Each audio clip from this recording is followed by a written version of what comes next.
नमस्कार प्रेक्षकांनो. शुभ विवाह या मालिकेच्या आजच्या भागामध्ये इथे भूमी खूपच जास्त चिडलेली असते, कारण अपूर्वाने परवानगी आणलेली असते आपल्या क्षितिजाचं इंट्रोगेशन करण्यासाठीची.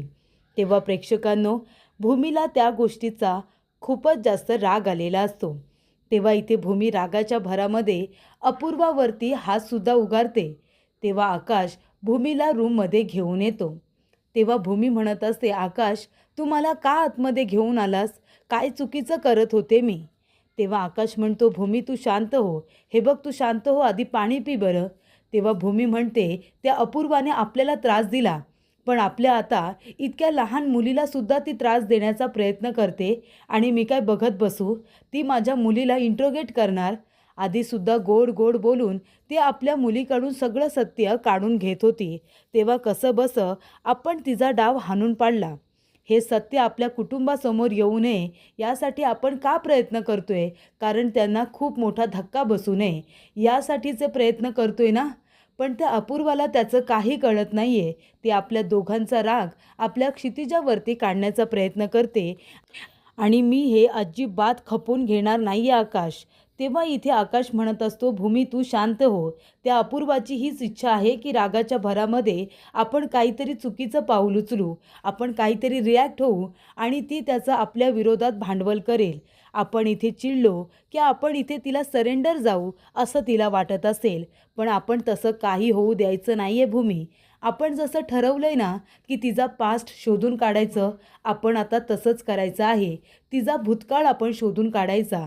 तिचा इथे येण्यामागे नेमका काय हेतू आहे ना, आपण ते सगळं शोधून काढायचं. ते आपल्याला इंट्रोगेट करण्याचा प्रयत्न करते ना, आपणच तिला इंट्रोगेट करायचं, पण तिच्या विरोधात पुरावे मिळतील तेव्हा. त्यानंतर प्रेक्षकांनो, पौर्णिमा रागिणीला फोन करते. रागिणीला सांगत असते की आई, गुड न्यूज आहे. तेव्हा रागिणी म्हणते, सांग सांग काय घडतंय तिथे, मला लवकर अपडेट दे. तेव्हा रागिणीला इथे पौर्णिमा म्हणत असते की त्या अपूर्वाने आहे ना खूप मोठा डाव केला आहे. अपूर्वाने आता परवानगी आणली आहे, क्षितिजाला ती आता इंट्रोगेट करणार आहे. तेव्हा रागिणी म्हणते, काय त्या नखा एवढ्या मुलीला ती काय इंट्रोगेट करणार? तिच्याकडून तिला काय माहिती मिळणार आहे? तेव्हा इथे पौर्णिमा म्हणत असते, अहो आई, ती अपूर्वा खूप हुशार आहे. आकाश आणि भूमी यांना राग देण्यासाठी, त्यांचा आता वचपा काढण्यासाठी ती मुद्दामून क्षितिजाला टार्गेट करते, तिला इंट्रोगेट करते. कारण मग भूमी आणि आकाशला राग येईल आणि ते काहीतरी चुकीचं पाऊल उचलतील असं तिला वाटतंय, म्हणून ती हे सगळं मुद्दामून करते असं प्रेक्षकांनो इथे आता रागिणीला पौर्णिमा समजावून सांगते. तेव्हा इथे पौर्णिमा म्हणत असते की आई, अपूर्वा तिचा डाव अगदी अचूक खेळते, पण इथे भूमी आकाशसुद्धा काही गप्प बसलेले नाही आहेत. तुम्हाला माहिती आहे, भूमी आणि आकाश त्या अपूर्वाचा पास्ट शोधून काढण्याचा प्रयत्न करतायत. त्यानंतर प्रेक्षकांनो इथे आता रागिणीला खूप मोठा धक्का बसतो. रागिणी म्हणते, काहीही झालं तरी अपूर्वाबद्दल कुठलीही माहिती त्या दोघांना कळता कामा नये आणि त्यासाठी आपण सुद्धा प्रयत्न करूया. तेव्हा प्रेक्षकांनो इथे आता बलदेवला राग आलेला असतो. बलदेव म्हणत असतो, अपूर्वा हे सगळं काय आहे? नाही ना, सांग ना, हे सगळं काय आहे? म्हणजे चूकसुद्धा स्वतःच करायची आणि स्वतःच इथे रुसून बसायचं, हा कुठला न्याय आहे? सांग मला. तेव्हा अपूर्वा म्हणते, बलदेव सांग ना, काय चुकीचं करते मी? अरे मी क्षितिजाला जर इंट्रोगेट केलं नाही तर दुसरा कुठला तरी ऑफिसर इंट्रोगेट करेल. तुला काय वाटतं, क्षितिजाची काळजी मला नाही आहे का? अरे मी काकू आहे तिची, मला नसेल काळजी तर कुणाला असेल? आणि हे बघ, मी जर तिला इंट्रोगेट केलं ना तर मी तिला हरॅस्ट करणार नाही, मी तिला व्यवस्थित समजावून प्रश्न विचारेन. आणि जर दुसरं कुठल्या ऑफिसरने इंट्रोगेट केलं ना तर मात्र कशा पद्धतीने तुझ्या प्रिन्सेसला प्रश्न विचारले जातील ना याचा तू आधी विचार कर. आणि तुला काय वाटतं, मी हे इंट्रोगेशन थांबवण्याचा प्रयत्न केला नसेल? मी माझ्या अधिकारांच्या हातापाया पडले नसेल का? किती लोकांच्या मी हातापाया पडले आणि हे इंट्रोगेशनचं लेटर मी काढलेलं नाही आहे. ही अधिकाऱ्यांची मागणी आहे, कारण तो या केसचा एक अविभाज्य घटक आहे. म्हणजे चौकशी ही होणारच, त्याच्यामध्ये मी काही करू शकत नाही आहे. बलदेव, तुझा विश्वास बसत नसेल ना तर एक मिनिट थांब. तेव्हा इथे अपूर्वा चव्हाणला फोन करते आणि म्हणत असते की चव्हाण, आता तुम्हीच सांगा, या इंट्रोगेशनचं मी काय करू? ही इंट्रोगेशनचं लेटर मी काढलं आहे का? तेव्हा इथे चव्हाण म्हणतो की नाही मॅडम, हे तर अधिकाऱ्यांनी वरतूनच दिलेलं आहे. तेव्हा अपूर्वा म्हणते, मी काय म्हणते, हे इंट्रोगेशन आहे ना, मी नाही करत. तू कुठल्या तरी दुसऱ्या अधिकाऱ्यांना करायला सांग, नाहीतर आपल्या अधिकाऱ्यांना सांग दुसरं कुणाला तरी जबाबदारी द्यायला. तेव्हा इथे चव्हाण म्हणत असतात, मॅडम तुम्ही माझं ऐकाल तर असं नका करू. अहो तुम्ही काकू आहात ना क्षितिजाची. आधीच तुमचं मोठ्या अधिकाऱ्यांना हातापाया पडून झालंय. तुम्ही सगळं केले तिच्यासाठी, पण इंट्रोगेशन तुम्हीच करा. जर दुसरं कोणी केलं ना तर ते कशा पद्धतीने क्षितिजाला प्रश्न विचारतील काय माहिती. तुम्ही तिच्या काकू आहात, तुम्ही तिला नीटच प्रश्न विचाराल. इंट्रोगेशन करा आणि मोकळ्या व्हा.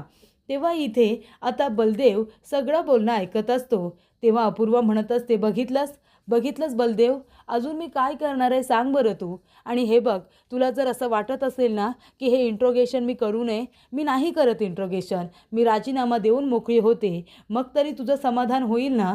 सगळेजण मला चुकीचं ठरवत आहे, पण हे सगळं करण्यामागे माझं नक्की काय कारण आहे, काय हेतू आहे, हे तर कुणाला जाणूनच घ्यायचं नाही आहे. मगाशी भूमिताईंनी सगळ्यांसमोर माझ्यावरती हात उगारला, माझा अपमान केला, तरीसुद्धा तू काही बोलला नाहीस, तू गप्प बसलास. तेव्हा इथे बलदेव विचार करत असतो. तर पौर्णिमानेच प्रेक्षकांनो, अपूर्वानेच इथे चव्हाणला आधीच सांगितलेलं असतं की जेव्हा मी तुला फोन करेन तेव्हा मी जसं सांगितलंय तू तसंच बोलायचं. सगळ्यांना असं वाटलं पाहिजे की ह्या सगळ्या चौकशीमागे, इंट्रोगेशन मागे माझा काही हात नाही आहे, असंच सगळ्यांना वाटलं पाहिजे. तेव्हा प्रेक्षकांनो, सांगितल्याप्रमाणे चव्हाण अपूर्वाच्या फोनवरती बोलतात. तेव्हा प्रेक्षकांनो, अपूर्वा म्हणत असते की बलदेव, मगाशी भूमिताईंनी मला मारण्याचा प्रयत्न केला, पण तुझ्या तोंडातून एक शब्दसुद्धा नाही आला. तू काहीच बोलला नाहीस त्यांना. एका पोलीस ऑफिसरवरती हात उगारण्यासाठी मी त्यांना जेलमध्ये टाकू शकते, कळलं तुला. पण मी असं नाही करणार, कारण मी नातं विसरलेली नाही आहे, नातं त्या विसरलेल्या आहेत. मी विसरलेले नाही आहे तुझ्यावरती त्यांनी जे उपकार केले ते, तुझ्याबरोबर असलेलं त्यांचं नातं. पण त्यांनी जर त्यांची पायरी सोडली ना, मग मात्र मी माझ्या पायरीवरती सुद्धा येईन बलदेव. पण एक गोष्ट लक्षात ठेव, तुला जसं वाटतंय ना तसं मी काहीही केलेलं नाही आहे. क्षितिजाची काळजी मला सुद्धा आहे. तेव्हा आता तू विचार कर की काय करायचं आहे ते. तेव्हा अपूर्वा म्हणत असते की बलदेव, जर तुला वाटत असेल की मी आपल्या क्षितिजाला इंट्रोगेट करू नये तर मला तसं सांग. ती जबाबदारी मी दुसरं कुणाला तरी देईन आणि मी स्वतः रिझाईन करेन. त्यानंतर प्रेक्षकांनो, इथे आता बलदेव विचार करत असतो. तेव्हा अपूर्वा आपल्या मनामध्ये म्हणत असते की मला माहिती होतं बलदेव, सगळेजण तुम्ही एकत्र याल आणि मला इथे टार्गेट कराल, म्हणून मी आधीच चव्हाणला सगळं काही सांगितलं होतं की मी फोन केल्यानंतर काय बोलायचं आहे ते. कारण तुला इथे मला विश्वास द्यायचा होता की मी इथे चुकीची नाही आहे. त्यानंतर प्रेक्षकांनो, इथे आकाश आणि भूमी त्या पत्त्यावरती गेलेले असतात, जो पत्ता आता गायकवाड सरांनी दिलेला असतो. त्यानंतर इथे भूमी आकाश येतात आणि म्हणतात की नमस्कार, आम्ही अपूर्वा पुरोहित यांचे नातेवाईक आहोत. खरं तर आम्ही तुम्हाला इथे थोडासा त्रास द्यायला आलो आहे. कसं आहे ना, आम्ही अपूर्वाला आणि बलदेवला इथे सरप्राईज देणार आहोत. तेव्हा अपूर्वासाठी आम्ही एक एव्ही तयार करणार आहोत.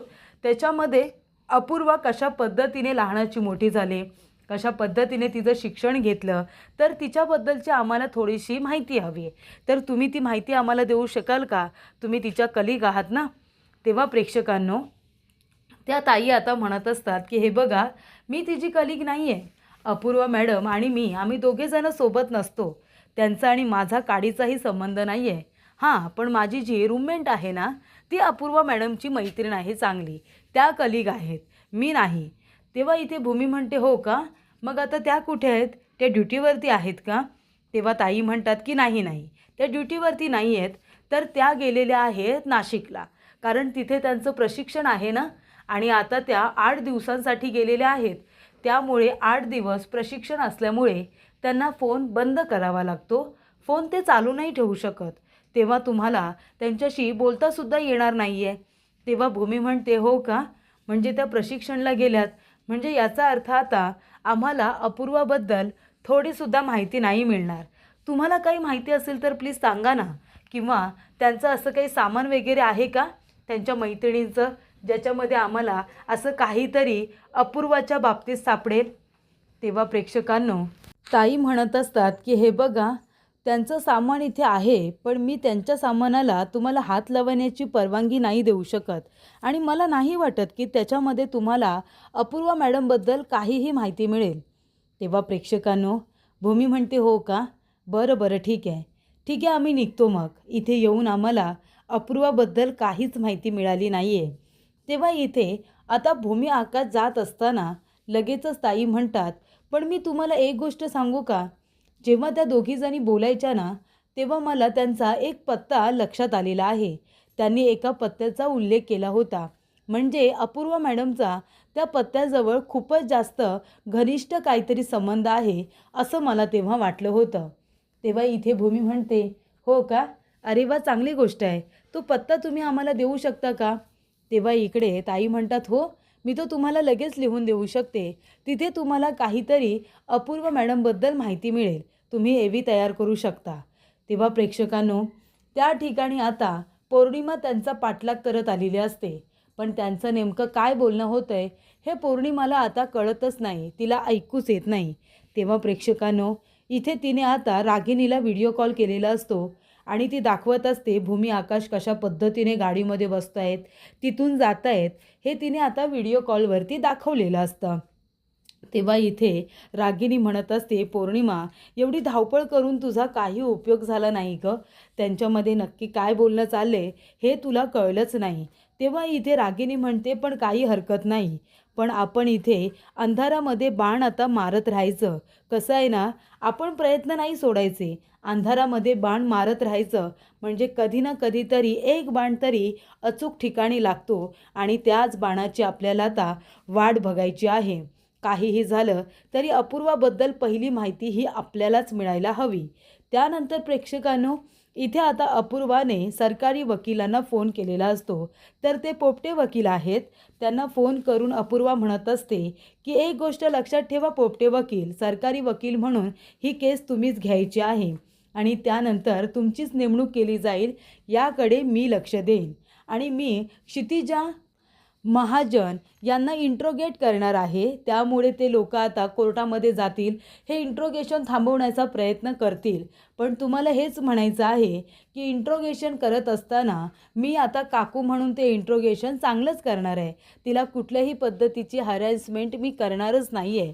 आणि ते लोक अजून म्हणतील काकू आहे म्हणून पक्षपातीपणा होऊ शकतो. पण तेव्हा तुम्ही म्हणायचं की आत्तापर्यंत मी किती महत्त्वाची कामं इथे अशा पद्धतीने मार्गी लावलेत की मी कुठल्याही पद्धतीचं नातं हे आड आणलेलं नाही आहे.